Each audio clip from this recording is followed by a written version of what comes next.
Okay. Daddy.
What for my mommy?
أعوذ بالله من الشيطان الرجيم.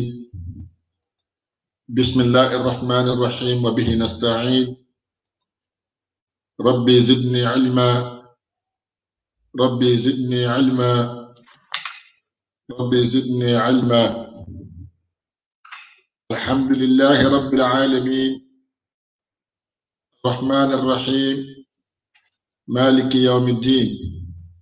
ولا حول ولا قوة إلا بالله العلي العظيم. اللهم صل وسلم وبارك وارحم وترحم على سيدنا ومولانا محمد نور الدارين وروح الكونين ووارث الثقلين وعلى آله وأصحابه حق قدره وامتداره العظيم. السلام عليكم ورحمة الله وبركاته. أدوكني ودولوا ويسولون أوابولون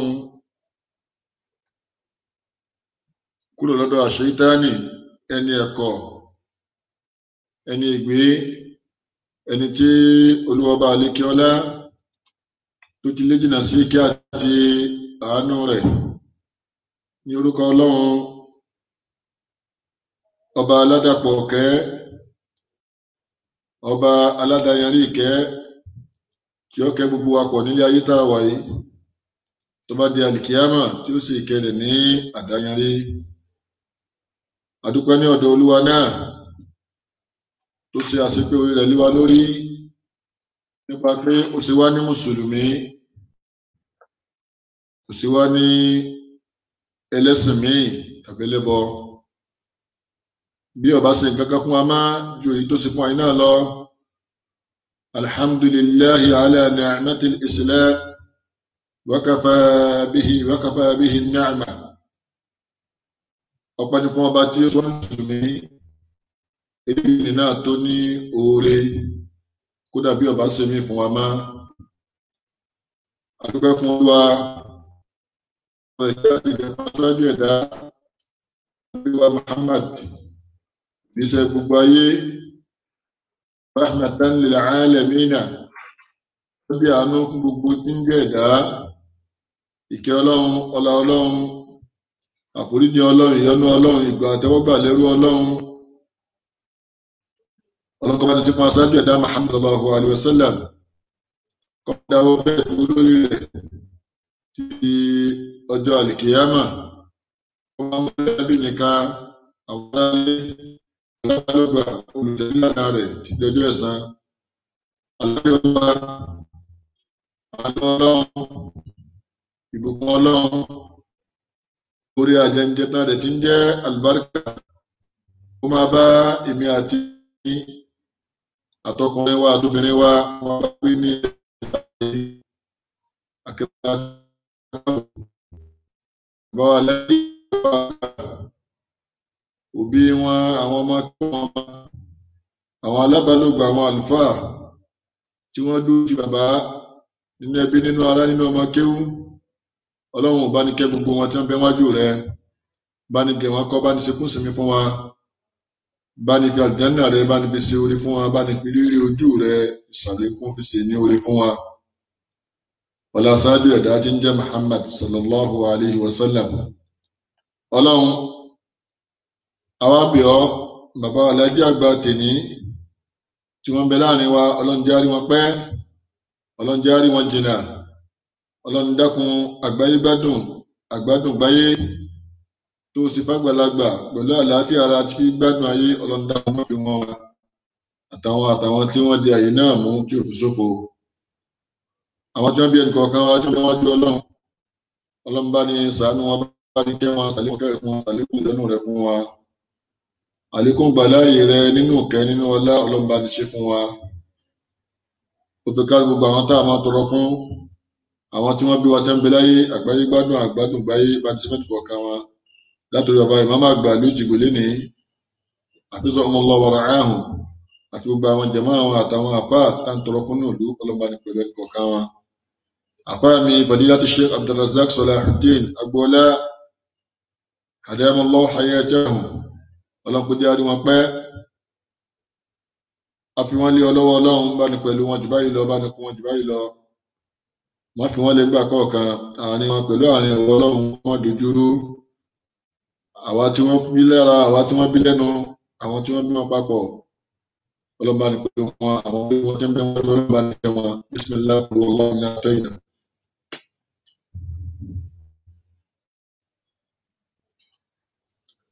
akí ara wa ní alẹ́ yìí lẹ́ẹ̀kan sí pé àlàáfíà ọlọ́run ìbùkún ọlọ́run kó máa bẹ kọ̀ọ̀kan wa gbé ètò wa tí à ń ṣe òní ní ìpele ẹlẹ́ẹ̀kẹta inú tírà tí àjọ fi ń najú tá àjọ ń tọ̀ tá ń ṣàlàyé tí agbọ́dọ̀ àwọn àfa wa ń bẹ tírà tí a ń pè ní Tawdihul Ahkam ní Bulughul Marami tí àfa wa Abdullah bin Abdurrahman Basami kí ọlọ́run tó bá ní sàlékún kẹmú àlùfáà wa náà àtàlékún àánú rẹ̀. ìpele kẹta ní awàlé ní tọ́jú kálíkọ̀ lẹ́kẹta àdísì tí àjọ fi najú lé ní lájọ fi ṣàlàyé ọ̀rọ̀ fúnra wa. I want to call my mom. àtàjọ máa fi ṣàlàyé ọ̀rọ̀ fúnra wa òun náà ní àdísì ẹlẹ́kẹta àdísì àbí àdísì Abi Amama òun ni a fi ṣe àlàyé fúnra wa ní alẹ́ yìí tásùrà yìnbọn náà àwọn kọ̀ọ̀kan nínú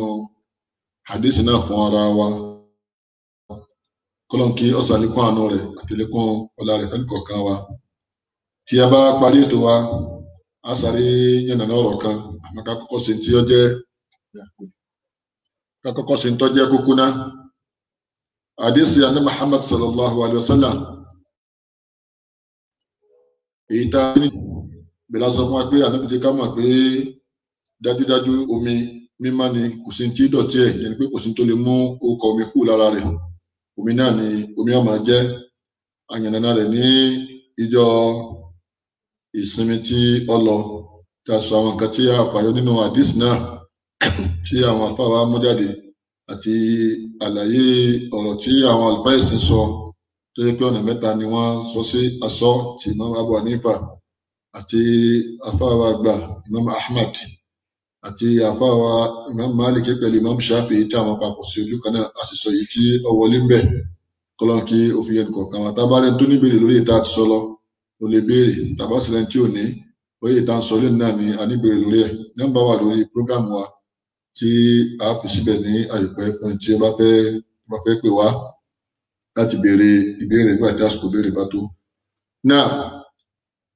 hadith náà lọ́wọ́ yìí pé àná Muhammad sallallahu alayhi wa sallam inú ẹgbàá ọ̀rọ̀ tí Abi Amama al-Bahili radiyallahu ta'ala anhu tí wọ́n gbà wá láti ọ̀dọ̀ Nábì wọ́n sọ báyìí pé qala Rasulullah sallallahu alayhi wa sallam Ànábì tí kí àjọlá ń bẹ fún ọ̀sọ́ báyìí pé innal ma'a dájúdájú omi la yunajjisuhu shay'un nǹkan kan ò lè dọ̀tí rẹ̀ o kò sí tó lè dọ̀tí omi o illa ma ghalaba ala rihi àyàfi nǹkan tó bá já sí pé nígbà tó kó sínú rẹ̀ ó yí ohun rẹ̀ padà wa ta'mihi tàbí ó yí ìtọ́wò rẹ̀ lẹ́nu padà wa lawnihi tàbí ó chẹ́ǹjì àwọ̀ rẹ̀ akhrajahu Ibn Majah wa da'afahu Abu Hatim àfáwà Ibn Majah ni ó gbà wá ṣùgbọ́n Abu Hatim jẹ́ ká mọ̀ pé hadith da'if ni àlàyé pọ̀ lórí eléyìí àlùfáà Bayhaqi àwọn náà ń jẹ́ kó yé wa pé al-ma'u tahuru illa idha taghayyara rihuhu aw ta'muhu aw lawnuhu bi najasatin tahadduthu fihi àfáà Bayhaqi àwọn fi yé wa pé ẹ̀rí omi nǹkan tí ó má ni tó máa kàngakànga nígbà tí lópin ìgbà tí nǹkan kan ọ̀bá ti tí àyàfi tí ó bá yí padà ní òórùn tó òórùn rẹ̀ yí padà tàbí ìtọ́wò rẹ̀ tàbí àwọ̀ rẹ̀ ó chẹ́ǹjì nígbà máa mọ̀ pé ṣùkú ní àdéhùn sí ẹ̀rí pa sọ fún wa pé àdéhùn sọ yìí ni ṣùgbọ́n Abu Hatim wọ́n dọ̀ àtọ̀ rẹ̀ fáwọn ìdí kọ̀ọ̀kan ṣùgbọ́n tó ní pé àwọn ọ̀pọ̀lọpọ̀ àwọn afáwọn mí ni wọ́n tó ń sọ àhà rẹ̀ wọ́n tó sí pé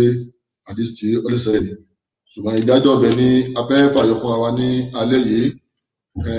àwọn nǹkan kọ̀ọ̀kan tí ó wà nínú àdìsí tí abẹ́ ṣàlàyé fún wa náà ni pé a ti sọ ní òní pé tí a bá ti ní tọ̀húrọ̀n nǹkan tó má bìmánà ta fún tà yẹn ní ta fún tó yẹn ní fatia tí rọ̀ yẹn gbadúmà tọ̀húrọ̀n pé nǹkan tó má ní omi so kìí ṣe nǹkan tí o lè dọ̀tí yẹn ni pé òun gangan fúnra ara rẹ̀ nǹkan tí ó má ni tó sì pé ní pípé òun ni ti ń jẹ́ omi then jẹba ní rọlẹbẹ pé nǹkan borí nǹkan pé nǹkan kan pọ̀ ju nǹkan lọ pé bí kápẹ́ àwọ̀ funfun pọ̀ ńbẹ̀ ju dúdú lọ àbí àwọ̀ dúdú ti borí àwọ̀ funfun ni ó ti pọ̀ jù lọ jẹba pé nǹkan ní ríhù pé ríhù náà ni mínà símì tọ́jìbá áó gẹ́rì yìí pé kápẹ́ nǹkan tí ń rùn tí òórùn rẹ̀ dá òórùn rẹ̀ rẹwà tàbí ìlàkejì rẹ̀ pé òórùn rẹ̀ dá kí èèyàn gbọ́ òórùn tàbí èèyàn gbọ́ òórùn rẹ̀ láàmú sọ pé nǹkan yìí nǹkan kò kún tó ní òórùn pé òórùn rẹ̀ kò bára dọ́gba ẹyà bá mu wa wọn kò wá náà bákan náà tí wọ́n bá ní tọ́ámù hu ká pé ìtọ́wò nǹkan òun náà ni má tó dorí kó hásẹ̀ tó zókè nǹkan tí a fi tí ìtọ́ tá a fi sẹ́nu tí nǹkan tí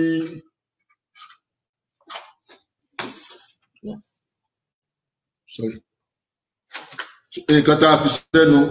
títọ́wò rẹ̀ wá tó wá change ní ìtọ́wò tá a rí tí ìtọ́wò rẹ̀ change tá a rí tí kọjọ adùn tí máa ní gẹ́gẹ́ bí nǹkan tá a ti mọ̀ pé ẹ máa dùn lẹ́nu ni tá a wá fi sẹ́nu tá a wá rí pé ó wá korò tàbí ó mú òórùn nǹkan míì jáde lẹ́nu wa so òun náà ní nǹkan tá a sórí ahọ́n tó yẹ pé orí ahọ́n wa láti máa yà lọ jókòó mẹ́ orí ahọ́n wa láti máa ìyípadà rẹ̀ pé báyìí kọ́ ní rí tẹ́lẹ̀ ó ní bí adùn rẹ̀ sì máa rí ní ẹnu wa so là ń pè ní tẹ́bání tọ́ámù pé èèyàn tọ́ ọwọ́ ayàtọ̀ lẹ́nu rẹ̀ kò jọ bó ṣe rí tẹ́lẹ̀ bákan náà tí ok mọ̀ jama ìdá kẹmọ́ ìbìnrin tó tọ́lọ́ àwọn nǹkan tí ó jáde nínú àdísì tí a kà yìí kó tó bá mọ̀ sọ àwọn ìdájọ́ bẹ̀ táwọn afáàmú jáde náà yóò ká lóbi náà àdísì ìtàkọ́tà kàlánà àtàdísì tó ní kí lárí mú jáde ní inú àwọn àdísì yìí ò ní afẹ́mẹ́nu báyìí ní ṣókí náà àkọ́kọ́ يدل الحديثان على أن الأصل في الماء الطهارة àdísì ìtàkọ́kọ́ tá a kà lánàá àníjọ́ Sunday àtẹlẹ ìtàkà yìí méjèèjì ní tọ́ka pé ìpìlẹ̀ tí ń jẹ́ omi ẹ bá ní omi ìpìlẹ̀ ní pé nǹkan tó má pé al-aslu fil ma'i at-tahara tí ń jẹ́ ìpìlẹ̀ nínú omi òun náà ni pé nǹkan tí ó má. bima idha laqatu an-najasa tatahhara fa taghayyara rihuha lè tọ́já pé tí nǹkan kan bá wá dàpọ̀ mọ́ nínú nǹkan tá a mọ̀ ní ẹ̀gbin tó bá dàpọ̀ mọ́ tó wá yí ìtọ́wò rẹ̀ padà so a ti mọ̀ pé nǹkan kan tó jájòjì tí ì ṣe ara rẹ̀ ó ti wọlé tọ̀nù tọ̀ nínú nǹkan tí arímújáde nínú àdísì òun nù. ẹlẹ́ẹ̀kejì àbí ẹ̀kẹta tí a mú jáde nínú àdísì náà ni pé alladhi yufidu hadha al-itlaq huwa ijma'u al-a'imma على أن الماء المتغير بالنجاسة نجس سواء كان قليلا أو كثيرا. a rí gbọ́ nínú àdìsí pé àwọn àfáà àwọn panupọ̀ wọ́n sì jẹ́ ká mọ̀ pé omi tí nǹkan tó bá jẹ́ ìdọ̀tí bá ti kó sí àfẹ́gbìn àìdá omi tó kéré ni tàbí omi tó mọ́ yóò máa túmọ̀ pé omi náà kọ́ ó ti yí padà kúrò ní ìpìlẹ̀ omi ni ó máa jẹ́ ṣùgbọ́n ó ti yí padà ní omi tí ó mọ́ tó lè máa nǹkan míì pé àlàyé yìí ó yé ní àárín yìí ṣùgbọ́n àwọn ìdájọ́ tí ń bẹ nínú àdìsí tí a kà yìí náà ká tó lọ mẹ́ ṣùgbọ́n àwọn afáfi yà pé amma ziyada allati ja'at fi hadithi abi amama fahiya da'ifatun la yakun biha hujja èyí tó lékún nínú àdìsí àbí àmàmà yìí àwọn ló dé kí wọ́n pè ní àdìsí dọ̀yí tó lé kan dọ̀ àpá rẹ̀ lórí àwọn onímọ̀ àdìsí wọ́n ti mọ àwọn nǹkan tí ìmọ̀ ọpọlọ àdìsí tó sọ pé àdìsí ọgbádùn àdìsí ọgbádùn ilé lálàáfíà ilé yọ̀ lálàáfíà nínú nǹkan tí wọ́n fi dọ̀ àpá àdìsí àbí àmàmà wọn náà ni pé ziyada tí ó ń bẹ́ẹ̀ nǹkan tí ó ti lékún kí ló lékún nínú àdìsí náà ni pé nígbà tí ó ní illa ẹ̀wọ̀n kan illa ma ghalaba ala rihi wa ta'mihi wa lawnihi nǹkan mẹ́ta tó fi kún yìí tó ìjà pé nínú síyákó ọ̀rọ̀ tẹ́lẹ̀tẹ́lẹ̀ àdìsí àkọ́kọ́ gan ti gbé ó ti jẹ́ àmọ̀ pé omi ó máa jẹ́ omi nígbà tí nǹkan kan tí ó lè yí padà ò bá tí ì ṣe kíni o tí ò bá tí ì kọlù ú nígbà pé àṣìṣe ká mọ̀ pé àníbi sọ máa pé ọlọ́run fóun ní jawami'ul kalima jawami'ul kalimi pé kí ọ̀rọ̀ kéèyàn sọ̀rọ̀ kan kó wá kó igba ọ̀rọ̀ kó kó ẹgbẹ̀rún ọ̀rọ̀ sínú ọlọ́run jogún ẹ̀fọ́ andá Muhammad sallallahu alayhi wa alihi wa sahabihi wa sallam so àdìsí àkọ́kọ́ tá ànábì tó wá sọ fún wa pé innal ma'a èyí tó jẹ́ àdìsí tí Abi Sa'id al-Khudri tí wọ́n gbà wá radiyallahu ta'ala anhu tí a tún ní ọjọ́ Sunday tó lọ àdìsí ti kún pẹ̀lú gbólóhùn pé innal ma'a tahurun la yunajjisuhu nǹkan kan ò lè dọ̀tí rẹ̀ yẹn ni pé omi tó mọ́ ni nígbà wo ni wọ́n á máa omi tí ọ̀ máa a ó ti kó pọ̀ nínú omi ìsìyákó ọ̀rọ̀ àdìsí ó ti fi yá pé ó lè má jẹ omi tó mọ́ nígbà míì yẹn ni pé nígbà tí nǹkan tí ì ṣe ara rẹ̀ tàbájòjì bá ti wọlé tọ̀ lílékún tí àbí àmàmà tó bá fi nǹkan yìí lékún ó jẹ́ kí àwọn àfáà aládìsí orí pé àdìsí àyè kọ̀fẹ́ lẹ́sẹ̀ ńlẹ̀ àtàwọn májẹ̀mú míì tí ó wà níbẹ̀ nípa májẹ̀mú tí ń bẹ fún gbígba àdìsí wá radiyallahu ta'ala anhum ajma'in eléyìí sọ pé àbí àmàmà kì í ṣe sàábà gidi o tó láwọn aláàbọ̀ làákàrè tí wọ́n yọ kóńdó ti àwọn sọ̀hábà wọ́n tún lè lánà gbàgà kí wọ́n gbé ètò òkè kí wọ́n fi lóòtì sálẹ̀ kí wọ́n tún pe àbí àmàmà náà ní onírọ́ gẹ́gẹ́ bí àádà àwọn ọlọ́nkọ́ bá ní sàmùnà wọn kò tọ́ wọn sọ́nà torí wọ́n ti sọ àwọn sọ̀hábà nábì di ìkìtàyín ìgbẹ́ńkọ́lá wálálẹ̀ ọ̀rọ̀ sàábì kọ́lá fẹ́ sọ fíkì là ń sọ àmọ́ àmọ́ pé ọ̀rọ̀ mà ya ní ẹ̀bọ̀ kan. náà ní ṣókí gbogbo wa la ti gbọ́ àdìsí a dẹ̀ ti gbọ́ nǹkan tí à ń fàyọ nínú nǹkan tí àwọn àfáà fàyọ nínú àdìsí pé nítorí ní pé wọ́n sọ pé àdìsí náà lẹ bàbá wa àlàágínà ọlọ́run bá ní ìfọ̀rùn kẹ́ wọn ọlọ́run kò ṣe dáadáa fún wọn gẹ́gẹ́ bá a sọ pé lọ́dọ̀ àwọn oníṣẹ̀ríà àdìsí dọ̀íf náà a tún lè lò ní àwọn nǹkan míì bí àwọn nǹkan tó já nǹkan tó jẹ́ títí èsì ọ̀ranyàn tí èsì ọ̀ranyàn tí èsì ṣe kí mo bẹ́ tí èsì wájìbù sá nǹkan tó yàn ká fọ́dúlù tó pé ọlá ni téèyàn bá ṣe yọgbà dáadáa bí òṣè kò ní gbòòrò ní díà a lè lo àdìsí dọ̀íf láti fi ṣe ọjà ní orí àárín yìí jẹmọ́ àlọ́kùnrin àti ní obìnrin so àwọn nǹkan tí à ń sọ yìí la fi ń ṣàlàyé tí ń bẹ nínú àdìsí tí à ń ṣàlàyé rẹ̀ yìí bákan náà àfáàwá Ibn Manzar àwọn sọ nínú tẹ́lá tẹlifíṣù wọn pé annal istisnahi al-mazkur da'if wọ́n ní ìta fi tá a sọ nípa àlékún tó lékún níbi àdìsí yìí wọ́n ní ọ̀lẹ ni ó ti rẹ̀ pé kò lẹ́mìí ẹ̀mí rẹ̀ ò pé má فتعين الاحتجاج بالإجماع الواجبات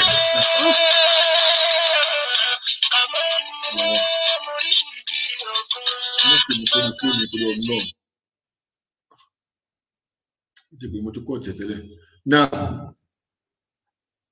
tí ó bá rí bẹ́ẹ̀ a máa ṣe ìfẹsẹ̀rinlẹ̀ ọ̀rọ̀ wa pẹ̀lú ìjìmá àwọn a'immatul ulama gẹ́gẹ́ bí ọ̀rọ̀ tí àfáà wa Shafi'i àti Bayhaqi àtàwọn míì nínú wọn tí wọ́n sọ. Wa qala Sheikh al-Islam àfáà wa àgbà Sheikh al-Islam Ibn Taymiyyah àwọn fi wá pé ma ajma alayhi al-muslimuna ohun tí àwọn mùsùlùmí bá panu kò wá sí mùsùlùmí ní pé kò sí mùsùlùmí kan tí wọ́n kàn wá sara wọn jọ ní búkẹ́ àkàn ní ààyè kan tí ò kárí ayé wọn apá wọn ṣe ìjìmáwò yẹ̀yẹ́ wò nù tí ò lẹ́sẹ̀ lẹ́ran wọn bára yín dà sọ. náà àfọwọ́ Ibn Taymiyyah àwọn ní má àjùmá alayhi al-muslimuna fa innahu yakunu mansusa alayhi. àwọn mùsùlùmí ọ̀kan ní péjọ lórí kankan kí wọ́n sọ kan yẹn ni pé ń tẹ́ ẹ bá rí tí ẹ bá ní ìjìmáwò lélẹ́yìí o fa innahu mansusa ẹ rí i pé orí àyà kan ni wọ́n ṣe bìnáhù ìjìmáwò wọn lé lórí kì í ṣe kìtàbù rásì kì í ṣe pé mo bá ti sọ̀rọ̀ ọgbọ sọlé ọ̀pọ̀ àwọn afáì ṣe bẹ́ẹ̀.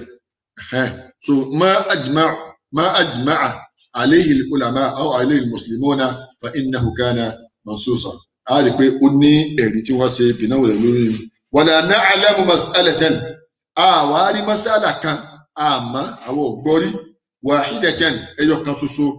ajma'a alayhi al-muslimuna wala nassa fiha wala na'lamu àwọn òtí ìkárí a sì gbọ́ lẹ́nu àwọn àfáà wa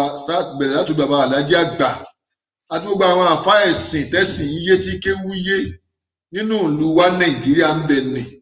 àti ilẹ̀ Lárúbáwá ní àyín látọ̀dọ̀ Azíàrí tó jẹ́ ọba tó jẹ́ ọ̀gá tí ò sẹ́gbẹ́ rẹ̀ ní gbogbo ayé kódà tí Saudi gan bọ̀wọ̀ fún gbogbo àwọn àṣà tí àti mẹ́ Saudi wọ́n sẹ́yìn tọ̀rọ̀ fún Azíàrí pé àfáà ni wọ́n Azíàrí bá ń jẹ́ Azíàrí lónìí bí Saudi bá ń jẹ́ Saudi lónìí ní àwọn afá tó ṣe bìnáhù rẹ̀ Azíàrí ni àwọn kan agbẹnu sẹ́yìn kan adókò pọ̀rọ̀ kan wọ́n máa pe kí ní bẹ Azíàrí aláhùdí ẹnu yín àwọn ègbóyàn àní sọ mi ìmọ̀lẹ́yìn ìta ọ̀sẹ̀ má bínú. náà àwọn afá Ibn Taymiyyah ní sọ̀rọ̀ yìí pé àwọn àmọ́ wala na'lamu àmọ́ àti àgbọ́rí àsìmọ́ mas'alatan wahidatan yani mas'ala ọgbà ọ̀rọ̀ kan tàbí kókó ọ̀rọ̀ kan táwọn àfáà wá sọ̀rọ̀ lórí ẹ̀ pé títọ́ pé ajma'a fiha al-muslimuna ajma'a alayha al-muslimun táwọn mùsùlùmí panu pọ̀ lé lórí táwa rí i pé wala nassa fiha ọ̀wá tí pé àyà kan tàbádìsì kan ni wọ́n sì bìnáwó ni wọ́n bìdì ìjìmáwò wọn lé ní orí àfáà wa Ibn Taymiyyah rahimahullah rahmatan wasi'a àfáà àgbà àfáà ẹ̀sìn àfáà ẹ̀sìn ni ọlọ́mọba ní kẹwọn kọba ní dẹwọn kọba ní ṣe ikú ní sinmi fún wa jẹmọ àlọkùnrin àti lóbìnrin mo kí gbogbo àti farabalẹ̀ gbọ́ àdéhùn yìí àsìgbọ́ yìí dáadáa kí wàá ní nǹkan tí a fẹ́ fàyọ nínú àdéhùn yìí a ṣàlàyé ní ṣókí ìyapa àwọn àfáà tí wọ́n yapa lórí ọ̀rọ̀ àdéhùn tí à ń sọ yìí a ṣàlàyé ní ṣókí nípa ìyapa inú àwọn àfáà ní orí rẹ̀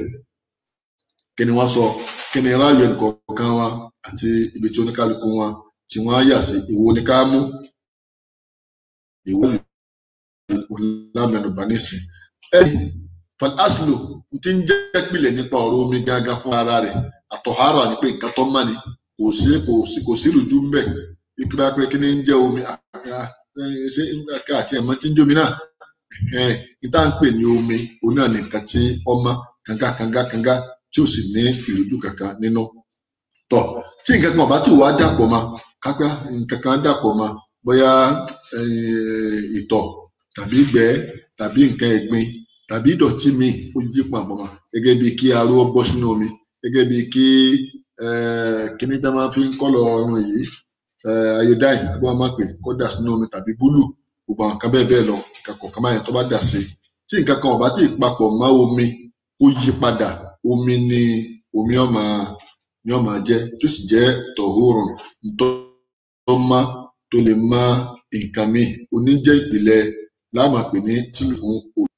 Tàwa rí pé nǹkan míì wá kọlu omi tàwa pé omi rí bákan á jẹ́ pé nǹkan tí èé ṣe ara rẹ̀ tí èso máa yá rẹ̀ àgàtà kan ti wọ̀ ọ́ ní wàá jẹ́ pé omi yìí ó ti dúdú omi yìí ó ti búlù omi yìí ti rẹ́ẹ̀dì tàbí bàtà fomi sẹ́nu irun bí ìtọ̀ àbí irun bí ìgbẹ́ àbí ó ti ń dàbí ìgbà tí ọ̀dà wà náà ó ti rùn epo pupa àwọn nǹkan kọ̀ọ̀kan bẹ́ẹ̀ tí ó lè kọlu omi láti máa pé omi ò ní àlàáfíà tó bí ó ṣe yẹ ìgbà tí ọba tó kọlù láti máa pé kì í ṣe omi tó ní ẹsẹ̀ ńlẹ̀ máa òpin ìjà máa ń bá wa lọ gẹ́gẹ́ bí a ṣe ń sọ̀rọ̀ yìí tọ̀ bá ní asìlù tó jẹ́ asìlù omi tá a ti mọ̀ pé mímá ni kí ni nǹkan tí wàá máa kọlù tá a fi máa pé kìí ṣe mímá má ẹni pé àti ní omi ìpìlẹ̀ rẹ̀ asìlù rẹ̀ gángan nǹkan mímá ni ọjẹ́ tọ̀. Gbogbo àwọn àfáà pátápátá ni wọ́n panu pọ̀ pé ajma ahlul ilmi ala annahu la farqu bayna taghayyur al-ma'i bi ahadi hadhihi al-awsaf ath-thalatha. Kò wá sí gbogbo àwọn àfáà ni wọ́n panu pọ̀ pé kò sí ìyàtọ̀ láàrin kí omi ó yí padà kí nǹkan kan nínú ìpín mẹ́tẹ̀ẹ̀ta tá ìròyìn mẹ́ta tá a sọ pé omi yí padà nínú omi, kò sí ìyàtọ̀ nípa kíkọ́ kan ó yí padà nínú rẹ̀, nípa ríhù rẹ̀ ni tàbí tọ́àmù rẹ̀ ni tàbí láwùnù rẹ̀ ni, kò sí ìyàtọ̀. Ìyẹn ni pé ọ̀kan náà ni ẹgbà òórùn rẹ̀ yí padà, ìtọ́wò rẹ̀ yí padà, àwọ̀ rẹ̀ yí padà, ẹyọ̀kan náà ni gbogbo ẹ̀ tí ọmọ jẹ́ ìpìlẹ̀. Gbogbo àwọn àfáà ni wọ́n panupọ̀ pé kò sí nǹkan kan tí ń jẹ́ pé ìyàtọ̀ ń bẹ́ẹ̀ ní mẹ́tẹ̀ẹ̀ta. Wọ́n ní wa anna dhalika alamatu ala najasati al-ma', eléyìí náà máa tọ́ka pé omi nǹkan ó ti nídọ̀tí, ó ti lẹ́gbẹ̀ẹ́ inú, kò ṣeé lò mọ́. Ìyẹn ni pé tá a fi tètè máa mọ̀ pé nǹkan ṣe omi, ó ní kí a yẹ òórùn rẹ̀ wò, ká yẹ ìtọ́wò rẹ̀ wò, ká sì rí i pé àwọ̀ rẹ̀ ti yí padà. So yóò máa jẹ́ àmì. Wa idha kana qad taghayyara bi najasatin, tó bá ti wá yí padà pẹ̀lú ẹ̀gbin, illa ma rawa min khilafi shadhin an ibnu Majsun alayhi rahmatullahi an istisnahi ruhi. Àyàfi ọ̀rọ̀ kan tí wọ́n gbà látọ̀dọ̀ àfáà wa ibnu Majsun, kí àánú Ọlọ́run kó máa bá nípa pé òórùn omi nìkan tó wáyé pé òórùn ló bá yí padà, olùsábàbí pé báyà bí tá a gbé sí tàbí ibi tá a dé mọ́ ló fi yí padà. Wa hadha la ibrata lahu bi maqabil ijma'i ahlil ilm. Àwa lè gba ilé náà wọlé torí pé ìjìmọ̀ àwọn àfáà àti jẹ́ ká mọ̀ pé la farqu bayna taghayyur al-ma'i bi ahadi hadhihi al-awsaf, àti rí yẹn ní wájú ọ̀rọ̀ tí a ti sọ. Bákan náà àfáà wa Imam Shafi'i wa ibn al-Manzar wa ibn Hibban fi sahihi wal Bayhaqi wa ibn Abd al-Barr wa ibn Qudama wa ibn Taymiyyah. Gbogbo àfáà àti Imam bẹ́ẹ̀ náà àfáà tí wọ́n jọ panu pọ̀ pé kò sí ìyàtọ̀ láàrin ọ̀kankan ní mẹ́tẹ̀ẹ̀ta. Àìdá òórùn ni, àìdá ìtọ́wò rẹ̀ ni, àìdá àwọ̀ rẹ̀ ni, tọ́kan bá ti yí padà láti mọ̀ pé omi nǹkan ó ti di omi tí nǹkan kan ti kọlù. Wa ahlul ilmi jumhurihim yaqsimuna al-ma'a ila thalathati aqsam. Àwọn àpapọ̀ àfáà wọ́n pín omi sí mẹ́ta. Gbogbo àwọn àpapọ̀ pátápátá wọ́n pín omi sí mẹ́ta. Ọ̀nà wo ni wọ́n pín sí? Wa huwa qawlu al-Hanabila wa Shafi'iyya wal Malikiyya wa kadha al-Hanafiyya. Nígbà tí àwọn mẹ́rẹ̀ẹ̀rin àti Imam Ahmad ibn Hanbali, Imam Shafi'i, Imam Maliki, kódà lọ́dọ̀ Imam Abu Hanifa, gbogbo wọn ní àgbà pé omi ń kọ ala anna al-ma'a yanqasimu ila thalathati aqsam. Wọ́n ní omi ń kọ òpin sí ọ̀nà mẹ́ta. Gbogbo ẹ̀yin jàmáà wa tẹ́ ẹjọ́ ìwà lálẹ́ gbogbo iná ni à ń kí o. Gẹ́gẹ́ bí n ta sọ pé àfẹ́ kí ètò wọn máa ju wákàtí kan lọ ni, kò sí ẹni tí a recognize presence rẹ̀ nínú yín. Ọlọ́run kó bá san yín ní ẹ̀san. Àfáà Sheikh Mahbub ẹ̀tù wọlé arí ní ẹ̀ka àbọ̀ sórí ètò. Sheikhna Shu'aib Al-Yerifi Al-Adabi àti àfáà Mahbub Al-Adabi ẹ̀ka àbọ̀ sórí ètò. Aláàrí ọmọ ńlá pìrìsẹ́ńtà ọmọ ìyá mi látàbíjan ẹ̀ka àbọ̀ sórí ètò. Ọlọ́run kó bá dúpẹ́ fún yín. Àlùfáà wa Lawal Ishaq ẹni ẹ̀ka àbọ̀ sórí ètò. Gbogbo ẹ̀ tẹ́ máa jọyìn wa àti kí n bá náà, Ọlọ́run kó bá san yín ní ẹ̀san dáadáa. Gbogbo àwọn àfáà náà panupọ̀ pé omi pín sí mẹ́ta. Mẹ́ta wo ló pín sí? Tahurun wa tahirun wa najsun. Ẹ̀rí kan, tahurun èyí tó má tó lè má nǹkan, wa tahirun omi tó má tí ò lè má nǹkan míì má. Mo rò pé jẹ́ máa ń gbá àárín. Tahurun èyí tó má tó lè má nǹkan, tahirun èyí tó má ọmọ àmọ́ kò lè má nǹkan míì má, wa najsun èyí tó pé ó ti di abàrùn, ó ti dá láàárẹ̀, ẹ̀gbin ti wà ń bẹ̀. Wastadallu bi hadith al-bahri. Wọ́n sì ṣe ẹ̀rí lórí ọ̀rọ̀ yìí pẹ̀lú àdísì tí Ànábì fi sọ̀rọ̀ nípa omi odò. Wa inna sa'il ya'lamu bi anna ma'a al-bahri laysa bi najsin lakinnahu arada hal huwa tahirun am tahurun. Wọ́n ní tí àwọn afáfẹ́ gbà lérò ní pé omi odò máa, ṣùgbọ́n tẹ́fẹ́ mà ní pé ṣé omi tí ó lè má nǹkan tó lè má nǹkan míì ni àbómi tó dá sí pé kò lè má nǹkan míì àmú gangan ọmọ. Wastadallu bi ahadith an-nahyi 'an al-iqtisali fi al-ma'i rakid. Wọ́n tún wá sí ẹ̀rí, wọ́n tún mú ẹ̀rí wọn wá pẹ̀lú àdísì tí Ànábì kọ̀ fún wa pé omi tí ó bá ti sàn, omi tí ó bá sàn ká má máa wẹ̀ níbẹ̀ mọ́, ẹ̀wọ̀n kan ká má máa wẹ̀ ńbẹ̀. Adẹ́pẹ́ omi tó bá jẹ́ omi adẹ́gún tí nǹkan bá kó sí, ìdájọ́ tí ó wà ńbẹ̀ yàtọ̀ sí omi tí ń sàn tí nǹkan kó sí. Àpèjúwe, wọ́n yàgbẹ́ sínú omi odò adẹ́gún, ìdájọ́ tá a fún ẹ yàtọ̀ sí ìgbẹ́ tí wọ́n yà sínú odò tí ó ń sàn mo rò pé jàmáà rí nǹkan mẹ́wọ̀n ìdájọ́ tí omi odò adẹ́gún tí wọ́n yàgbẹ́ sínú rẹ̀ tàbí tí wọ́n tọ̀ sínú rẹ̀ tá a fún ní omi láti fomi ẹ̀ ṣàlùwàlá àbí láti fi wẹ̀ jánábà ni ó yàtọ̀ sí ìdájọ́ tí omi odò tí ń sàn ọ́ gbà jàmáà gbọ́ àárín dáadáa tọ̀ tó bá ti wá níbẹ̀ àwọn afáà ní táwọn afáà fẹ́ fàyọ́ bẹ̀ ni pé kí lè mọ̀ pé omi ó lè mọ̀ nǹkan ni àbí ò lè mọ̀ nǹkan lóde kún fi àdìsí ṣe ẹ̀rí bákan náà wàgásùlò lè yẹ di bàdà náà kọ́bùlà gàmùsíhà wàyàtì bayanu hadhihi al-akhbar wa ma'aniha àwọn afáà tó wá mọ̀rọ̀ wá pé gẹ́gẹ́ bá níbi sọ fún wa pé tá a bá jí láàárọ̀ ká tó kọ́ wa bọ́nú omi ká tẹ̀ kọ́kọ́ fọwọ́ náà lẹ́ẹ̀mejì tó sì já tí gbogbo alámà pé ọwọ́ èdè bá pé a fi bọ́ nǹkan ẹgbẹ́ kan ṣùgbọ́n àdìsá ní Muhammad náà mímú tí àdìsá ní mú àmọ́rọ̀ ìwá ó fẹ́ pé tá a bá mú ọwọ́ láàárọ̀ omi tá a lè ṣàlùwàlá tá a kì í fọwọ́ tá a kà kí bọ́nú omi ńkọ́ òtẹ̀dì náà sùn òpin náà máa gbọ́ wa tòun tí tó dá pé a mọ̀ pé ọwọ́ wa wà ní mímọ́ àjẹun ká tó sùn àfọwọ́ ká tó sùn ṣùgbọ́n àlẹ́bí tá a bá ti kọ́kọ́ jí ká fọwọ́ wa torí pé àmọ́ ibi tó ọwọ́ wà ẹlòmíì bá ń gbà tó sùn ọfọwọ́ rẹ̀ síbi ara ẹlòmíì fọwọ́ sábì kókó sá ibi tó bá sáyẹ kọ́wọ́ wọ̀ ó sì kọ́wọ́ ti wọ̀ kó tó di pé ilẹ̀ má àná Muhammad sallallahu alayhi wa alihi wa sallam ó ń ta bá ti jí ká fọ ọwọ́ wa àwọn afáàfin eléyìí náà ṣe ẹ̀rí ọ̀rọ̀. wa zahaba ba'du alul ilmi àwọn apá kan àfáà ibi táwọn darí sí ni pé huwa riwayatun anil imam Ahmad alayhi rahmatullah ó jẹ́ ọ̀rọ̀ tí imam Ahmad bin Hanbali táwọn sọ ọlọ́mọba sàdékù kẹ wọn wàyẹrùwí ani abi hanifa wọn gbà wá látọ̀rọ̀ abu hanifa náà wa qala bí jama'atun min al-muhakkikina min ahli al-ilmi ka sheikh al-islam ibn Taymiyyah àwọn apá kan náà àwọn àfáà wa tí wọn jẹ́ àfẹ́sìn tí nǹkan yé dáadáa tí wọn ò ṣe kéwúké wọn gbà wá látọ̀dọ̀ tiwọn náà gẹ́gẹ́ bí alfa wa ibn Taymiyyah sheikh al-islam náà àti àwọn al-muhakkikina láti gẹ́gẹ́ bí àfáà wa sheikh al-islam àwọn pé alẹ́ anàlìmáà alẹ́ akismen àwọn ọ̀nà méjì ló ní pín sí tọ́hírun wa nelson omi tó máa àtúntò ní ẹ̀gbìn wastadallu bi hadisi bí ẹ̀rí bida'a wa ghairihi wọ́n fi hadisi àná Muhammad tó sọ nípa kànga tí ó jẹ́ kànga tí wọ́n ju ìlọ sí nínú Madina tí Ànábì sọ̀rọ̀ nípa rẹ̀ wọ́n fi ṣe ẹ̀rí ọlọ́kí ó ṣàlékún àánú àti ìgẹ́ rẹ̀ ó sì kún ẹnìkọ̀ọ̀kan wa ó ṣàlékún ìmọ̀nà rẹ̀ kó sì kún wa bákan náà wa tahriru àdáyẹrí ọ̀rọ̀ yìí yẹn ni pé ìmọ̀rọ̀ jáde nínú ọ̀rọ̀ kókó ọ̀rọ̀ ni pé annahu inda jam'il adilla tá a bá kó gbogbo àwọn ẹ̀rí wọ̀nyí jọ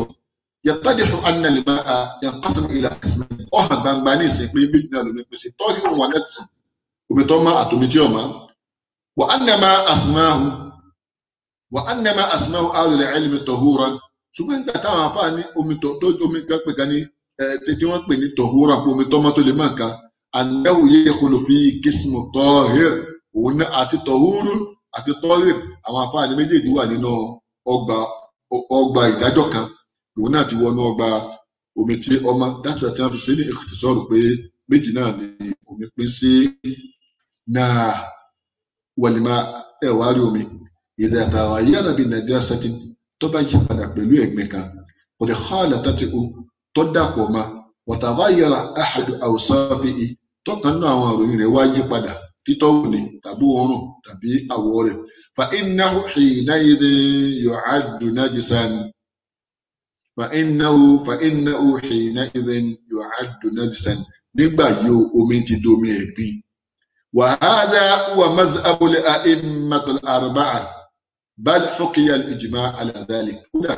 ìjìmá wà lórí gbogbo àwọn àfáà mẹ́rẹ̀ẹ̀rin imam maliki imam hanafi imam ahmad àti imam shafi'i radiyallahu ta'ala anhum ajma'in ọlọ́mọba ní kẹ́ gbogbo wọn kọjọ́ sí wọn gbogbo wọn dápa ń pọ̀ pé omi o tó bá ti yí padà pẹ̀lú ntọ́jẹ́ ẹ̀gbin ó kéré ní àbò tóbi gbogbo wọn náà gbà pé tí nǹkan kan wá yí padà nínú ìròyìn rẹ̀ nínú títọ́wò rẹ̀ lẹ́nu àríkò tí ń rùn bẹ́ẹ̀ tàbí nínú àwọ̀ rẹ̀ àríkò tó bá òdúdú jáde tàbí nínú òórùn rẹ̀ àríkò tí ń rùn bákanbákan so gbogbo wọn náà padà pé ló mẹ́ǹkọ́ ti domi ẹ̀gbin wàyí dá tàbá yẹra nìgbà tómi bá wá yí padà bí ahadi awsafi yìí pẹ̀lú ọ̀kan nínú àwọn ìròyìn tá à ń sọ yìí mo rò pé ẹ̀jẹ̀ máa ń gbọ́ wa tàbá lẹ́ni tó níbi bá a ṣe ń sọ lè dákun ẹ táìpù béèrè yẹn inshallah a sì dáhùn tó à ń fọ́lò kọ́mẹ̀ntì bá a ṣe ń sọ̀rọ̀ yìí náà tabarin tí ọba níbi inshallah á dáhùn pẹ̀lú Ọlọ́run náà àwọn afáàfin yà pé wà ìdá yataghayyara al-ma tómi bá wá yí padà ẹ̀wọ̀n kan tómi bá yí padà ẹ̀yìn kan tómi bá wá yí padà tí ọ̀kan nínú àwọn Maulana al-Ashrafi Abdul Wahhab elétò ẹ̀ka àbọ̀ sórí ètò ẹkùnrin ní ọlọ́ọ̀bà pẹ̀lú yín náà wa idha taghayyara al-ma' bi ahadi awsafihi ọ̀kan nínú àwọn òròyìn omi mẹ́tẹ̀ẹ̀ta ìwá yí padà bóyá òórùn rẹ̀ ló yí padà ni bóyá àwọ̀ rẹ̀ ló yí padà ni bóyá ńgbà tá a tọwò lẹ́nu la rí pé tèsì tó mú wá ó ti yí padà lẹ́nu bi mujawarati najasa ẹ̀gbin ò kó sí ṣùgbọ́n bóyá omi yẹn pé àpéjúwe kànga tó wá jẹ́ pé sálángá bẹ́ńtò síbẹ̀ bi mujawarati an-najasati lahu bil mukhalata torí pé nǹkan ẹ̀gbin kan ń bẹ an-najasati pé mujawarati pé ó mú létí nǹkan ẹ̀gbin kan àyè ẹ̀gbin kan tí ń bẹ ń bẹ mú létí tó wá jẹ́ pé nǹkan ìwà dàpọ̀ mọ́ yàní indirect gẹ́rù ń bá ṣe kò dàpọ̀ mọ́ direct fa innahu yu'adu najisan kazalik òun náà omi ẹ̀gbin lákàkún mo rò pé dàá máa gbọ́ yìí kànga wọ́n gbé kànga kò ju bí ẹsẹ̀ bàtà mẹ́fà lọ sóyà bíi 2 meters síbẹ̀ wọ́n tó gbé sálángà kan bàbá tí wàá mọ mi táwa mú àwọn níjàsà oorun tọ́lẹ̀tì mẹ́ tàbí àwọ̀ rẹ̀ tí wàá yí padà ikọ̀ jẹ́ omi kò mú kọ́lọ̀ omi jáde mọ́ tí wàá mú kọ́lọ̀ kan jáde lákọ̀ọ́rakọ̀ tàbí bẹ́ẹ̀ kọ́ òun ti rùn kọ̀dà má irú omi bẹ́ẹ̀ yóò á gbé najisan kadhalik ẹ̀gbin lákàkọ́ wa qad hukiya al-ijma' ala dhalik àwọn afá àpanupọ̀ lórí rẹ̀ fa innahu idha taghayyarat ahadu awsaf al-ma' bil-mujawarati aw bil-mumazaja al-mumazaja tó bóyá omi wọ́n ní tómi bá ti lè yí padà pẹ̀lú pé ó mú létí nǹkan ẹ̀gbin kan tàbí nǹkan ẹ̀gbin kan rò pọ̀ mọ́ fa innahu hina'idhin yu'addu al-ma'u najsan orí omi bẹ́ẹ̀ kọ́ ó ti di omi ẹ̀gbin mo rò pé jẹ́ máa ń gbọ́ wa táwọn afáàsì panupọ̀ lórí tí à ń sọ yìí àwọn àfáwọn nípa qad hukiya al-ijma' ala dhalika jama'atun min ahli al-'ilmi kal-imam an-Nawawi alayhi rahmatullah ọlọ́kọ̀ bá ní kẹ́ wọn Imam Nawawi àwọn náà bẹ́ẹ̀ náà àwọn tí wọ́n panupọ̀ lórí nǹkan tí a sọ yìí mo rò pé jẹ́ máa ń gbọ́ àwọn òfin tí ibẹ̀ ń bi àwọn kan yìí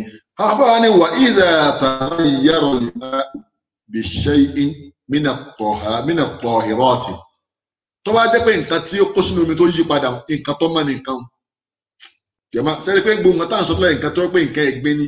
ló yí papọ̀ mí là ń sọ tó bá jẹ́ pé nǹkan tó wá kó sínú omi ó wá jẹ́ nǹkan tó mọ́ gẹ́gẹ́ bí ọsàn kó sínú omi mo pe jama gba nísìnyí ọsàn kó sínú omi tàbí anabiz kí ni mo fẹ́ pe nabiz náà fi ń ṣe alakọ́mùfù kàbí kí nabiz interview ṣe sanakoro kàfàlẹ̀ àtànsà ọ̀dà yóò wà interview kí ni tó máa fi ṣe kí ni fi pọn tíkà ìbí jéró àtàwọn lè pè ní jéró sòtọ́ ẹ pé ló bá papọ̀ mọ́ omi yìí tó dàpọ̀ mọ́ omi tó ẹ pé ìdájọ́ wo láàfún wà ní àwọn ìṣẹ̀lẹ̀ tàbá àtàpẹ́ dọ̀bẹ́ ló lè fi ọsàn júwe gẹ́gẹ́ bí ọsàn ó bọ́ sínú omi àbí igi ewúro bọ́ sínú omi ó wá mú kó omi yìí padà tàbí omi yìí ń bẹ níbi etí omi inú igbó lọ́wà àwọn igi wà ń bẹ àwọn ewé igi wá rẹ̀ sí ó ti wá mú kọ́lọ̀ kó yí padà àtàwọn kan tó jọ bẹ́ẹ̀ irú omi bẹ́ẹ̀ á ní yọ àdùtọ̀ híran amla ṣé omi mímọ́ ní ọ̀jẹ̀ ni àbí èso mímọ́ àwọn afá tó bèrè lọ́wọ́ báwọn òpè jama ń gbọ́ àárín pé ọ̀dà ò tó bá dásí pé nǹkan tó kó sínú omi nǹkan tó máa ní akíyàwó Rùkáyà Ọláníran Alátiṣe ẹ̀ka àbọ̀ sórí ètò ọlọ́nkọba àṣẹyìn lẹ́sìn dáadáa náà tó bá dásí pé nǹkan ẹ̀rí pé ògbé táwọn sọ ṣáájú tẹ́lẹ̀ nǹkan àdọ̀tí ni tó bá kó sínú omi tó wá yí àwọ̀ rẹ̀ padà tàbí tọ́wò rẹ̀ tàbí òórùn rẹ̀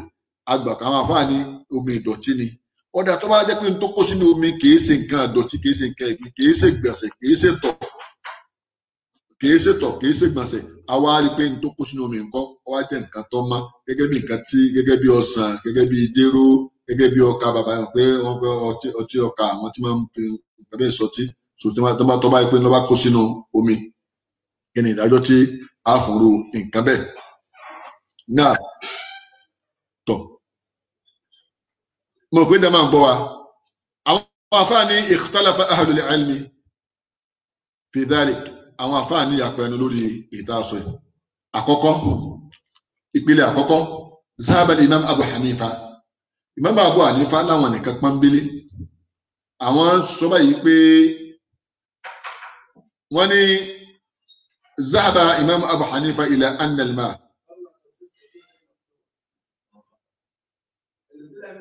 ila annahu yatawadda bihi fi halatin wahidah. Naam.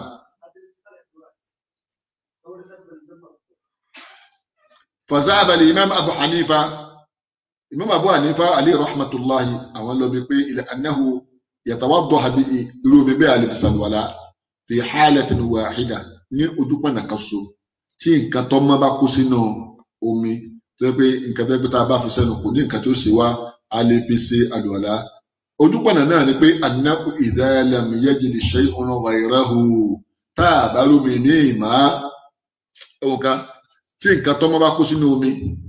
Imam Abu Hanifa wọn láà lè fi ṣàlùwàlá.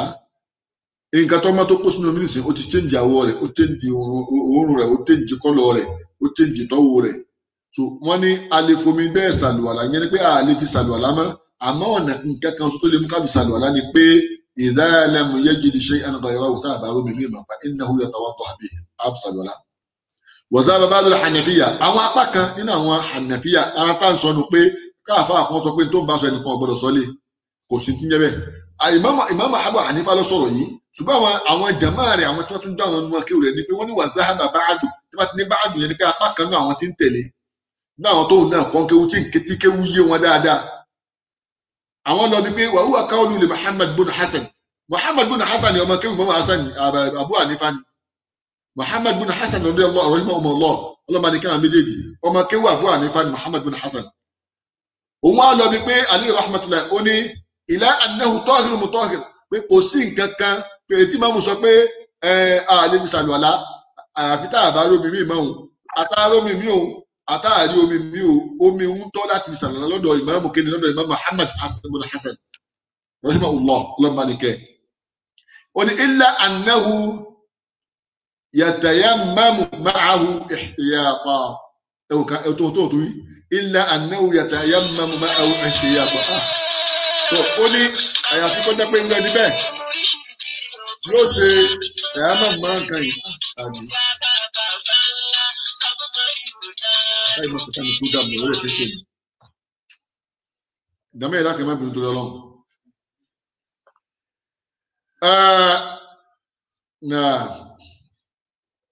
Allahumma salli ala Muhammad wa sallim. Ẹ má bínú. Imam Muhammad bin Hasan àwọn lọ bí pé omi ńkọ́ a lè fi ṣe àlùwàlá àìdá arómi míì tàbá àrí omi míì kò sí tójú wa lọ pé ká fi ṣe àlùwàlá. Imam Abu Hanifa bí táwọn lọ ni pé a lè fi ṣàlùwàlá àyàfi tá a bá rí omi míì mọ́. Ṣùgbọ́n kan náà àwọn ọmọ kéwú wọn òun ní a lè fi ṣàlùwàlá ṣùgbọ́n a tún ṣe táyà mọ́mù kan ẹ̀wọ̀n kan a ṣe kíni kan a ṣe táyà mọ́mù kan èyí àtàn pé tá a fi kúrò níbi iyèméjì pé nígbà tá a bá rí omi míì tá a fi ṣàlùwàlá mọ́ bẹ́ẹ̀ kó mi nìkan máa ń mẹ́ta bá lò ká fi ṣe táyà mọ́mù. Wa hadha al-qawl fi shay'un min al-mukhalafa, ọ̀rọ̀ tá a gbọ́ yìí nǹkan kan bẹ́ẹ̀ tí kò jọra wọn ẹ̀wọ̀n kan kankan bẹ́ẹ̀ tí ọjọ́ ra wọn. Akí àlùfáà wa Ahmed Sase ẹ̀ka àbọ̀ sórí ètò, akí àlùfáà wa Adigun Ayé Adéníyè ẹ̀ka àbọ̀ sórí ètò. Náà sallallahu alayhi wa sallam wọ́n ní máa min al-mukhalafa falima yaruddu an an-nabiy sallallahu alayhi wa sallam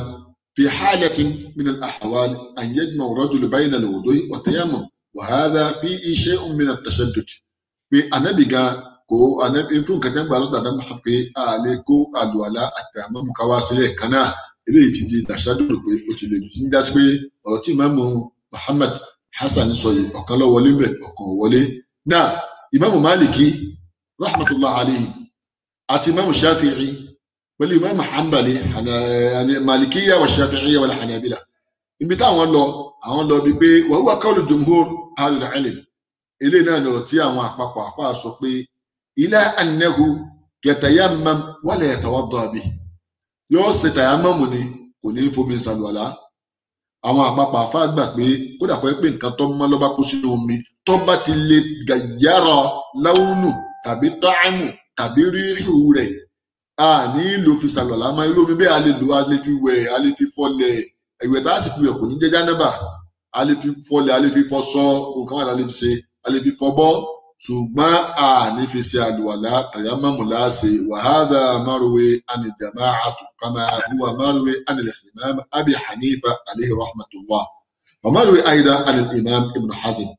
wa qalu inna hadha al-ma' la yusamma ma'u illa bil-idafa wa qalu inna al-ijma' qad انعقد أن رفع الحدث لا يكون إلا بالماء الخالص.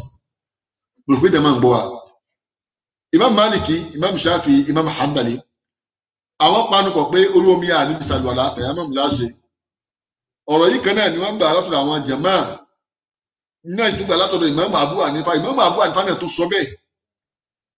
wípé à níbi ṣe àlùwàlá, sẹ́yìn pé Imam Abu Hanifa ní à níbi ṣàlùwàlá, ṣùgbọ́n tá a bá rí mi ìmá á fi ṣàlùwàlá, ṣùgbọ́n Imam mẹ́tẹ̀ẹ̀ta yòókù ní à níbi ṣàlùwàlá, tó dà bá a rí mi ìmá á yà sí tàyámọ́mù ni. àlàyé yìí jàmáà ní sìn Imam Abu Hanifa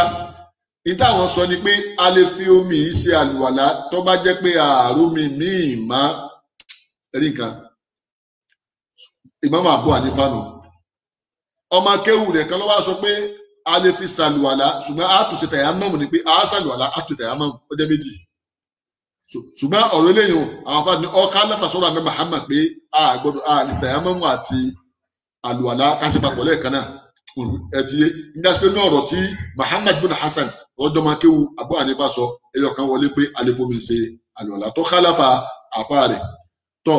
àmọ́ Imam Shafi, Imam Maliki, Imam Hanbali ní táwọn ọdún lórí ni pé àlefomi ṣàlùwàlá rárá, kódà bá a bá rí omi míì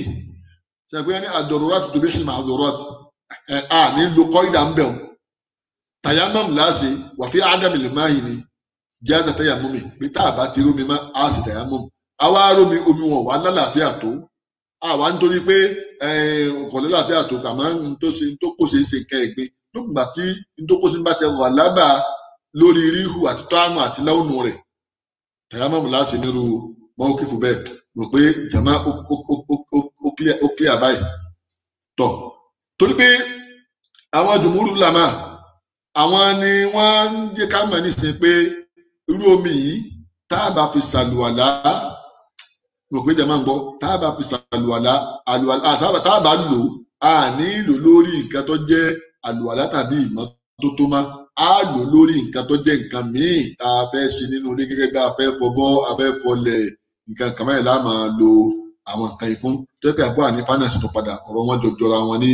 ibẹ̀ láti máa rí pé èyí tí wọ́n sọ yìí ó ti di ìjìmá. kódà Imam Ibn Hazm ọ̀rọ̀ wọn papọ̀. wa qalu inna hadha al-ma' la yusamma ma'un illa bil-idafa, a lè pe omi lómi má àkàlẹ́ fi ṣe nǹkan míì ni, a máa fi síbi nǹkan míì ni. wa qalu inna al-ijma' qad in'aqada ala anna raf'a al-hadath la yakunu illa bil-ma'i al-khalis. wọ́n ní gbogbo wọn náà panupọ̀ pé n ti ń jẹ́ ẹ̀gbin tàbá fẹ́ mẹ́gbin kúrò lára, ọ̀tọ̀ ni dọ̀tí ọ̀tọ̀ lẹ́gbin. tàbá fẹ́ mú ẹ̀gbin kúrò lára àfi àlemú kó àfi kó jẹ́ pẹ̀lú omi tó mọ́ kànga tó mọ́ tó lè mọ́ nǹkan وقد حكي ذلك الإمام ابن منذر عليه رحمة الله من أن الحدث لا يرفع بالسائل إلا بماء. àlemú ẹ̀gbin kúrò pẹ̀lú gbogbo nǹkan tó jẹ́ liquid. ká pé a fẹ́ mẹ́gbin kó àwa lọ mú òróró pé omi bí omi náà lòun náà ká máa fi mẹ́gbin kó kò ṣeé ṣe. a fẹ́ mẹ́gbin kó lọ́la ká wá mẹ́gbin pupa bisáìlì pé gbogbo nǹkan tí bá ń sàn ká lè fi mẹ́gbin kó, àyàfi kó jẹ́ omi yẹn sì gbọ́dọ̀ jẹ́ omi tó mọ́ tó náà lè má nǹkan. jàmá ṣe à ń gbọ́ wa níbi ìṣeré dàdí sí tí à ń kà pé àná Muhammad sọ fún wa pé omi o nǹkan tó mọ́ ni, kò sí nǹkan tó lè dọ̀tí rẹ̀ tí ń já sí pé omi ó máa jẹ́ omi, ṣùgbọ́n tó lè kọlù tí òfin ní wúlò fún ìbáradà má nìkan ní ń bẹ, àmọ́ kò sí ní tí ọ̀sẹ̀ kò ní jẹ́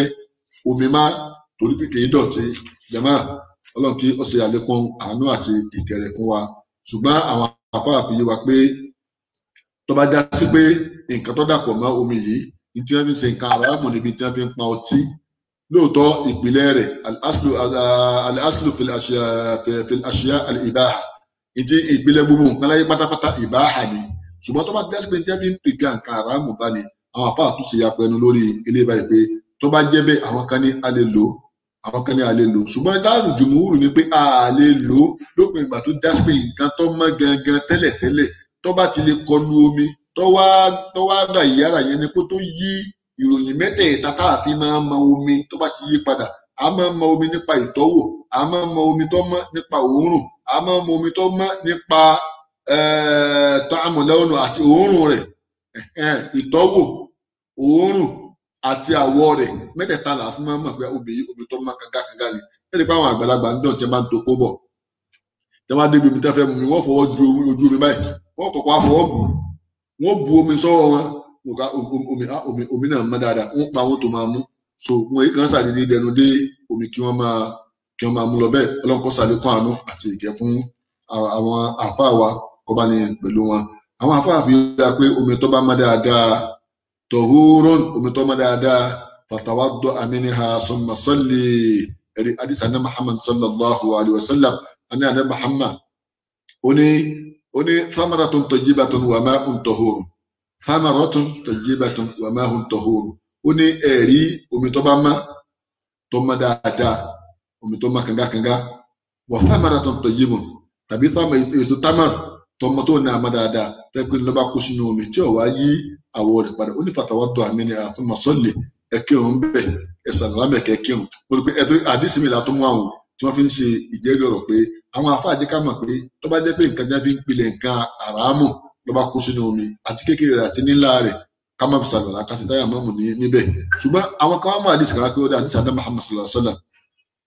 Ibn Mas'ud òun ló gba àdìsí náà wá. Àfáwà Ibn Mas'ud ló gbà, wọ́n ní kuntu ma'a an-nabiyyi, mo wà pẹ̀lú ànábì njọ́ kan sallallahu alaihi wasallam, laylatan, ní òru, laqiya al-jinnu, wọ́n ní àlùjànnú kan pàdé ànábì, faqala ma'aka ma'un, aṣọ olómi díẹ̀, faqultu la, mo ní kò sómi, faqala ma hadha al-idawa, ó ní ọ̀dà kí ni kòndóró tí ń bẹ lọ́wọ́ rẹ̀, kí ni bẹ́ẹ̀ bẹ́ẹ̀. Qultu nabiz, mo bá ní ìtumọ̀ nabiz ní inab, òtù wá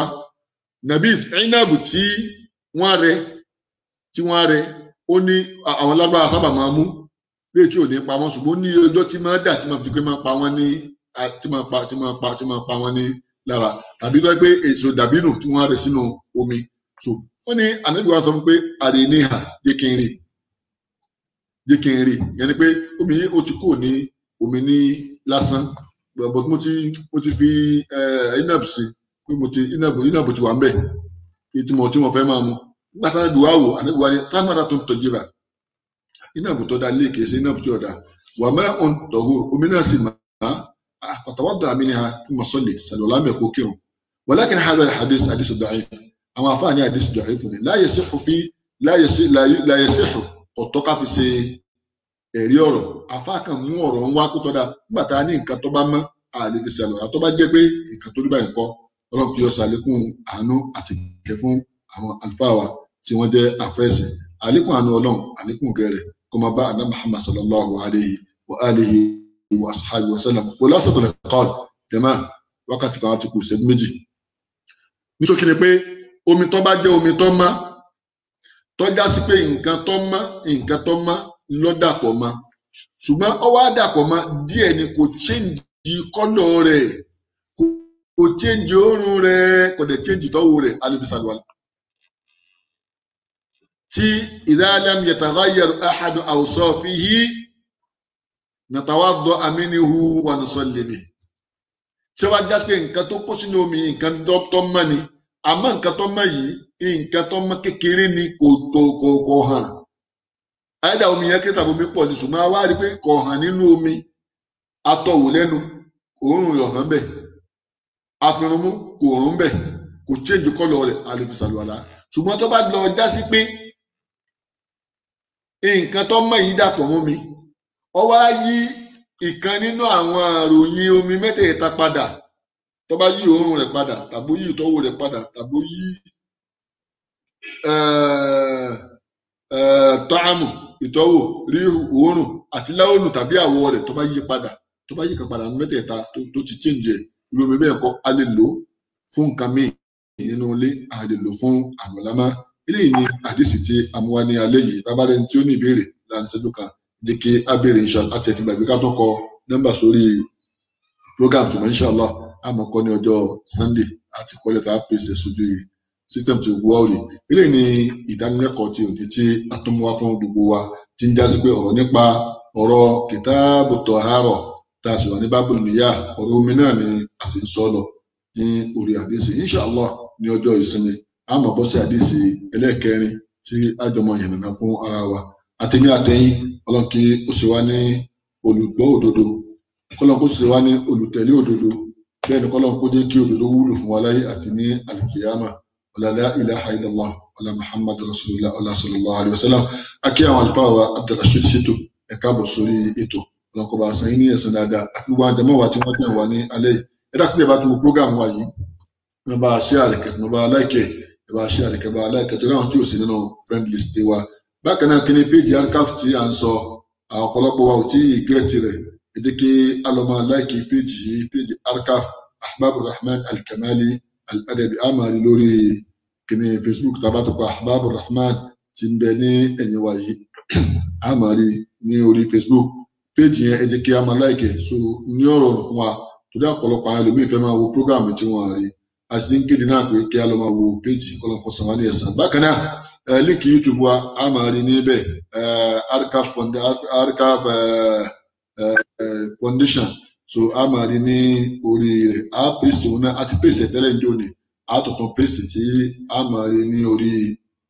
ẹni system wa kọ́lọ́kọ́ san ẹ̀kọ́ wa lẹ́san. Àlùfáà wa Adémọ́lá Hassan Kader ẹ̀ka àbọ̀ sórí ètò àmúra àti parí ètò ní ẹ wọlé tẹ́lá fẹ́ máa gbádùn ètò wa inshallah aago 8 Nàìjíríà tó bá kọ́ wa aago 8 kọjá ìṣẹ́jú 10 bóyá alẹ́ gan tó jọ́ pé adé ni pé àṣẹ́tì àwọn kìíní network kan bá ti pé ọmọ adáwa tó ló jẹ́ kí ọpẹ́ wa díẹ̀ so inshallah aago 8 Nàìjíríà ni a máa pàdé lórí ètò a sì máa parí ní aago 9 Nàìjíríà tó jẹ́ aago 9 Cairo tó máa jẹ́ aago 10 Cairo la máa parí àtìmí àtẹ̀yìn títí ìgbà tí a jọ máa pàdé ní ọ̀la ká tó máa ríra wa láyọ̀. Akí àfáà wa àgbà Maulana Al-Khalifa Al-Mahbub Yusuf yòǹbó Ànábì sallallahu alaihi wasallam àwọn náà bá ń yòǹbó rẹ̀ ẹ káàbọ̀ sórí ètò àwọn àfáà wa láti Côte d'Ivoire kan ọlọ́nkọ̀wá sàn àbí Tógò ní ọ̀dọ̀ tí ọlọ́nkọ̀wá sàn ní ẹ̀sán dáadáa ẹ wá gbogbo àwọn jàmáà wa aago 8 Nigerian time 8 o'clock Nigerian time lálẹ́ òun ni à ń ṣe ètò wa nísìnyí aago 10 Nàìjíríà là ń ṣe tẹ́lẹ̀ ṣùgbọ́n àwọn èèyàn ń kọ́ńpìn pa àwọn tí ń sùn lójú ká sùn wá sí ìsàlẹ̀ níbí gbogbo àtàwọn ìbẹ ní kọ́ìrà níbí aago 9 alẹ́ sí 10 ni gbogbo àti táìmù wa bá ti Cairo mu yọmọdé aago 9 àwọn táìmù wa bá ti Nàìjíríà mu yọmọdé aago 8 Ọlọ́run kò fún wa ní ẹ̀mí àti àlàáfíà ju ọ̀la lọ títí ọ̀la náà tí gbogbo wa àtẹ̀yìn àtẹ̀mí náà tá a máa pàdé lórí ètò yìí àlàáfíà ara tí a tún máa gbé láti máa jọ pàdé ní àkọ́tán lórí ètò yìí kọ́lọ́nkọ́ má fi wọ́n ẹnìkọ̀ọ̀kan wa àtẹ̀mí àtẹ̀yìn àti gbogbo àwọn tí yóò tún máa gbọ́ àti jẹ́ olólùfẹ́ wa Ọlọ́run kí wọ́n má fi àlàáfíà kọ́ má fi jẹ ẹnìkankan wa níyà wala la hawla wala quwwata illa billahi al-aliyyil azim wala la ilaha illallah wala muhammadu rasulullah sallallahu alaihi wasallam insha Allah lọ́jọ́ Jímọ̀ tí ń bọ̀ yìí gẹ́gẹ́ bí àádá wa àti ìṣe wa àti àṣà wa tàbí mọ̀pọ̀lọ̀ àwọn àfáà wa ni à ń sọ ní gbogbo ọjọ́ Jímọ̀ nísìn á gbé àwọn àlùfáà wa àgbà àti ìpàdé wọn jẹ́ òní àtúndún wa àfáà wa àgbà ògbóná gbòǹgbò tí dátọ́ lẹ́nu pé awíkókó kọ́lọ́rọ̀ gbọ́ bọ́lọ́rọ̀ bá gbọ́ kí ni bá ọlọ́rọ̀ fẹ́ fi wá ṣe nígbà tó bá jẹ́ kórí òdodo la bá wà la nakhafu lawmata laa'im talama kunna ala al-haqq ẹ̀rù kí ń bà wá tó bá jẹ́ kó dodo ọ̀rọ̀ ni èébú làwọn èébú àti ní sépè ìtọ́lá àbálọ́rọ̀ àbá àlẹ́jì àgbà àní sépè àti ní gbé èébú àmọ́ bí èèyàn bá sọ̀tàn kan tí ó bá rí bẹ́ẹ̀ àní bú abọ́ta aṣọ bí tẹ̀ náà ṣe rí ni bá a bá sọ̀tàn kan wallahi al-azim ó máa dàbí àbá jáde tó bá sọ̀tàn kan ẹ lọ wá dáadáa tó ń tọ́ mọ̀ bá tàn yóò bá àrọ̀bá sì ju bàbá àtàn lọ kọ́ máa dàbí ẹ̀ tó gbọ́ta kó tó sọ̀tàn rọ́ owó ta ló ti bá alọ́bẹ̀ fi ti ẹjọ́ kò sọ máa dàbí àná ẹ bá ti rí bẹ́ẹ̀ ó sì léyà ni ọyọ́tọ̀ nílé ìtọ̀ ń lọ́yẹ kọ́ lọ ọkàn sí ilé tiwa wọ ni ọmọ àdàbí ẹ̀ síbẹ̀ ní ilé tiwa ìparọ́ Ọlọ́run kó ṣàánú wa. afáwà Abubakar Elehoro Dr. Abubakar Hassan Raji Al-Arnabi Al-Azhari wọ́n ń bọ̀ ní ọjọ́ Friday ọ̀la tó wà bá wa sọ̀rọ̀ ó sì ní tọ́pìkì tí a fún wa tí wọ́n bá sọ la inshallah pósítà ó jáde títí alẹ́ sí àárọ̀ àti àárín lórí system títí ìgbà náà tá a tún máa pàdé àtìmí àtẹ̀yìn àmọ́ abẹ náà ní ọlọ́run ọjọ́ tọ́sídẹ̀ẹ́ ọ̀la ọjọ́ ìsinmi wa ni àti gbàgbé ọjọ́ ìsinmi wa ni ọjọ́ ìsinmi wa ni so ọjọ́ Friday látún ní program tá a máa pàdé títí ọ̀la náà títí ọjọ́ Friday tí a máa pàdé àtìmí àtẹ̀yìn àánú ọlọ́run kò ní fi ẹnìkọ̀ọ̀kan wálẹ̀ ọ̀la la ilaha illallah ọ̀la muhammadu rasulullah ọ̀la sallallahu alayhi wa alihi wa ashabihi wa sallam bákan náà kó tó di pákó ní orí ètò gbogbo àwọn ẹrú ọlọ́run tí wọ́n ń bẹ pẹ̀lú wa ní àwọn àfáà wa ńláńláńláńlá tí wọ́n ń jẹ́ kí ètò yìí máa ṣeé ṣe ọlọ́run mọ̀ wá wọn ìfẹ́ ká dákọ̀ àwọn ní àbádákọ̀ wọn ọlọ́run mọ̀ wá ọmọlé wọn ó sì mọ nọ́mbà wọn bẹ́ẹ̀ ló mọ ìtọ́tọ́sí wọn àti ìtọ́yẹ wọn àmọ́ tó wu àwa tá a fẹ́ kọ́ lọ́wọ́ bá a ṣe fún wa inú orí tá a fẹ́ náà ni pé gbogbo dáadáa tí wọ́n ń ṣe yìí tó bá dẹ̀ kìí àmọ́ ọlọ́run dákun má jẹ́ òun fi san gbèsè ọlọ́run èyí tá a bẹ lọ́rùn àfa wa ni gbogbo wọn bùtà ẹni bí àṣà ẹ̀gbọ́n wa kà ní ẹni ọlọ́run mà ní sọ̀rọ̀ ẹni tọ́lọ́run mà ní àwọn àfa wa náà ọlọ́run mà ní pẹ̀lú wa títí ìgbà tá a máa pàdé ní ọjọ́ Jímọ̀ àánú ọlọ́run ìbùkún ọlọ́run àdójì ọlọ́run ààbò ọlọ́run kó máa bẹ pẹ̀lú gbogbo wa wala la ilaha illallah wala muhammadu rasulullah wala sallallahu alayhi wa sallam wala bismillahir rahmanir rahim. اللهم لا تدع لنا ذنبا في مقامنا هذا إلا غفرته ولا هما إلا فرجته ولا كربا إلا نفسته ولا ميتا إلا رحمته ولا مريضا إلا شفيته ولا دين إلا قضيته ولا ضالا إلا هديته ولا مظلوما إلا أيدته ولا ظالما إلا خذلته ولا عصيرا إلا يسرته ولا عيبا إلا سترته ولا حاجة من حوائج الدنيا والآخرة هي لك رضا ولنا فيها الصلاة هي لك الرضا ولنا فيها الصلاة إلا أعنتنا على قضائها ويسرتها لنا برحمتك يا أرحم الراحمين يا أرحم الراحمين يا أرحم الراحمين يا حي يا قيوم يا من جعل أمره بين الكاف والنون يا من يقول للشيء كن فيكون يا سامع الأصوات المضطرين إذا دعاه يا مجيب الدعوات المضطرين إذا دعاه واستجب دعاءنا واسمع نداءنا ولا تحجب رجاءنا برحمتك يا أرحم الراحمين سبحان ربك رب العزة عما يصفون والسلام على المرسلين والحمد لله رب العالمين.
Àkí àlùfáà wa Alhaji Magaji Adesefini ẹ̀ka àbọ̀ sórí ètò àṣàlábà náà ni ẹ wọlé o. Ọlọ́run sọ wájú ọjọ́ Jímọ̀ lọ tí a máa pàdé pẹ̀lú àwọn dókítà wa Dr. Alhaji Fadilatu Sheikh Al-Alim Rabbani Sheikh Alhaji Abubakar Hassan Raji Al-Adabi Al-Azhari Al-Arnabi Al-Aluri Al-Ilorini yìí. Ọlọ́run kí ó bá ní pẹ̀lú wọn. A máa pàdé ní ọjọ́ Jímọ̀ ní aago 8 alẹ́ Nàìjíríà tó di aago 9 Egypt títí ìgbà náà. Assalamu alaikum wa rahmatullah wa barakatuh.